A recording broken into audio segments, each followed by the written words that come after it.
I think it's now 2 games that y'all shut them out on fourth down attempts. Just what is it that you felt like you matched up well in the front line against their offensive line when it came to that? Yeah, well, I think our guys did a really good job, just responding to the fourth down challenges we faced, this game.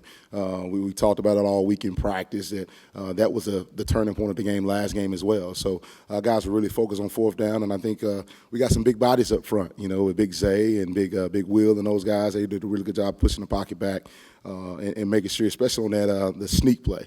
I mean, that was awesome to see those guys knock it back and TJ and all those guys top it off. But it was just a great job. I think they feel really confident, up front that they can knock some guys back and then get some pushback and we end up stopping on fourth down.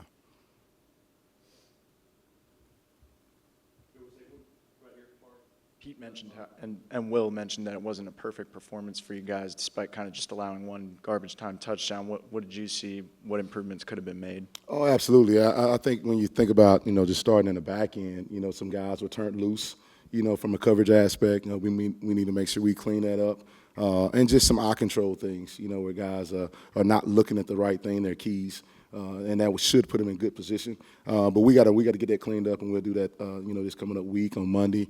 Get those guys some time off for Christmas. But I think that was one of the biggest things. And I think up front, just some run mechanic things that end up creasing us a little bit in the run game. And I know Coach Jones up front, those guys get those things corrected. What's the biggest difference between Pete, the defensive coordinator, and Pete, the head coach?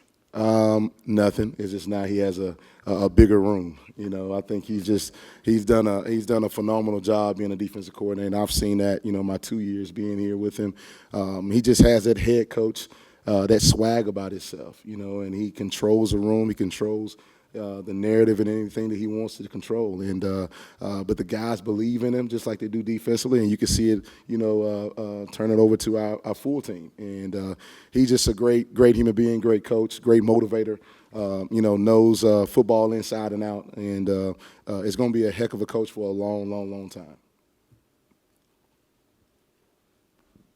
The total yards difference in this game wasn't much, but it seemed like every time Tulane crossed the 50, their offense couldn't function. Yeah. What went into that tonight? Well, I think the guys just end up, bowing up, and sometimes you may need to be a bend but don't break defense, and we end up executing a little bit better, as we got our backs to the goal line a little bit, and that shortened the grass a little bit as well. Was able to come away with some turnovers, get them behind the sticks a little bit once they cross the 50. So that's always huge anytime you can do that and not allow, field goal attempts and things of that nature. But I think that was the biggest thing. We started executing a little bit better once we got toward the goal line.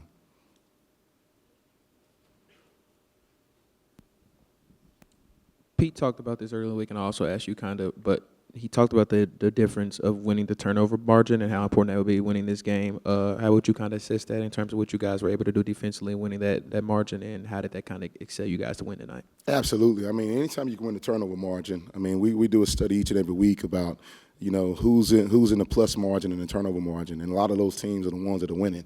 And if you can do that each and every week, it's going to give yourself a really good chance to win. And tonight, I think we had 2 fumbles as well as an interception, and those fourth down stops, we count those as turnovers as well. I mean, that's when you're +7 in the turnover margin. I think you should have a really good chance to win. And so we harp on it each and every week. The turnover margin is really key. And if we can keep doing that, that'll allow us to continue to play in these playoffs.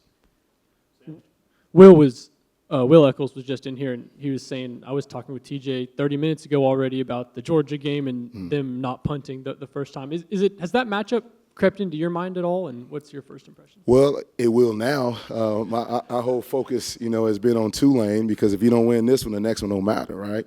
So I think, as we move forward, we'll celebrate this one tonight. Probably tonight when I go to sleep, I may be thinking about it a little bit. But tomorrow we'll turn our attention to cleaning up the mistakes and then turning over to Georgia. But yes, those guys not punting, it does drive you a little bit more. So hopefully we can get that corrected and make them punt it a little bit more. Jalen Braxton had a pair of pass breakups tonight and an interception. What have you seen from him so far this season in his improvement and tonight in his week of preparation and everything? Well, JB, had a horrific injury last year at Arkansas, and for him to be able to come back, off the surgery that he had this spring, it took some time. It took some time for him to come back and get that knee stronger. so he could come back and perform the way he's performing now. And I think anytime you've been out of the game of football, if you're not practicing every day and you don't have that strength in your leg that he needed, especially playing defensive back coming in and out of his breaks, it's going to take some time. And so he's continuing to develop, but he's a smart, high-Q football guy. And so he don't need a lot of reps, but he does need that cognitive motor, skills and things for him coming in and out of his breaks that he needs. But he's gotten so much better, and I'm so proud of him, and he'll continue to get better as the season progresses.